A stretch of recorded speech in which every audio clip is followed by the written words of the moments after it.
on the first tour was when because Queen Latifah was our label mate on Tommy Boy. So we did most of the things that we did. It would always be us and Queen Latifah. And on that very first tour, she had Apache, Gangsta Bitch. Apache was a roadie, and me and Apache just locked in, like how Treach and Pac was. Me and Apache was like that. No shit. Yes, we just got super tight. And then I remember my brother had moved to New Jersey, and I was like, "Yo, Apache, my brother about to move out there. He moved to East Orange, right? Not East Orange. He moved to Orange." And then I was like, "Take care of my brother." So Apache goes, picks him up, taking him around and whatever. And then my brother calls me one day. He was like, "Yo, is this dude out here? He dope, and he got this group. He's talking about Treach." And I was like, "Word?"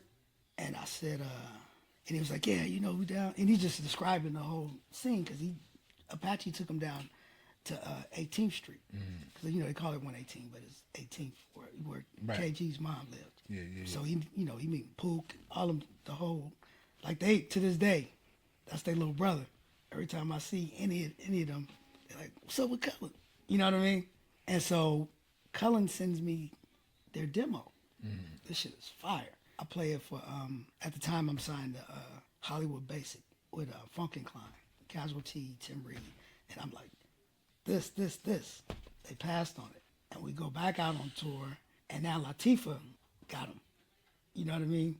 Because, she's there, right? Right. And the next tour, Treach is her roadie. And that's when him and Pac, that Pac and Treach connection happened. That's when it happened. They was inseparable ever since then. I remember Naughty in the early days too. I don't know, was they named New Style? Yeah, the New Style. Because Castro was a big Treach fan. He loved Treach, and really Naughty by name. He put me on them. Like, "Yo, you gotta check. You got Whoop, and they cool with Pac." And I'm like, what was so dope about it is their demo was the album. Right. You know what I mean? Yeah. It was polished like that. So I don't know how. Yeah, K had it. I don't know if he swiped it. He probably swiped it from Pac, because we would take all Pac tapes anytime he'd come off the road and he had a bag of shit. We'd be taking it and going to listening to shit. You know what I mean? And he had the tape. I never forget. He had the tape, and he used to run it down. I'm like, "Yo, who is that?" Yeah. And then he started telling me about that.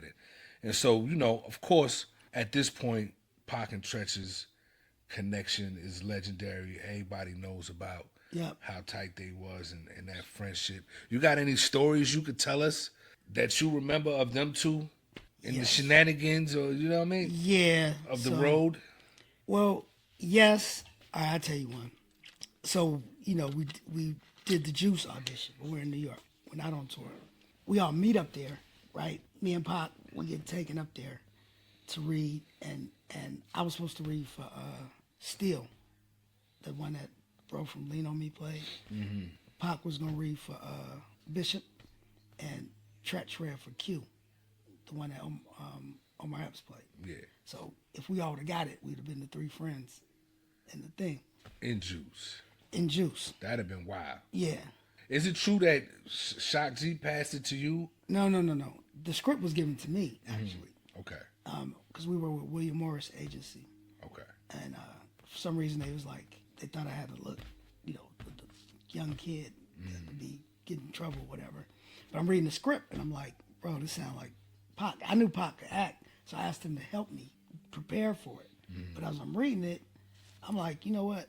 Because in my mind, I know I can't act. One of us should get it. So I'm like, plus the character reminded me of Pac. People, the misconception, he turned into Bishop. No, he was... Yeah. Yeah, you know what I mean? I've heard a few people say that. Yeah. But, we ain't got to go there right now. But go ahead, know, man. Right? You know what I mean? Because it gets on my nerves a little bit. But bro, I don't even let it bother me. Yeah, you know what I mean? I stopped trying to convince people and stuff. Yeah. So I tell them if they believe it, they don't. No doubt. But so you knew Pac. He was a wild guy, right? So I'm like, this is a wild guy. And I was like, you should do it.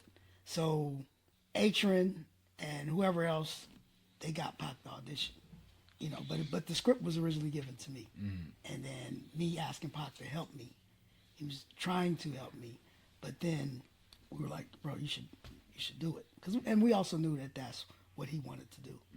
You know, he always said, I want to make a record, I want to make a movie. You know what I'm saying? And I'll be satisfied.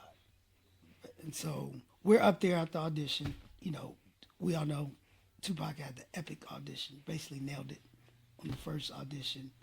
Not so much for me and Treach, right? But we're catching a cab back down to where we were staying in Manhattan. And, you know, back then, this is like, I guess it was 91, whatever the movie was made, 91, 92. But you remember the cabs, you know, you're in the cab, and the cab driver's talking crazy. You know, he's a foreign guy, I don't know what country, but you know, most of them were. Yeah, for and sure. they talked that stuff. And so he was talking shit, and next thing I know, we get down there, they snatch him out the cab.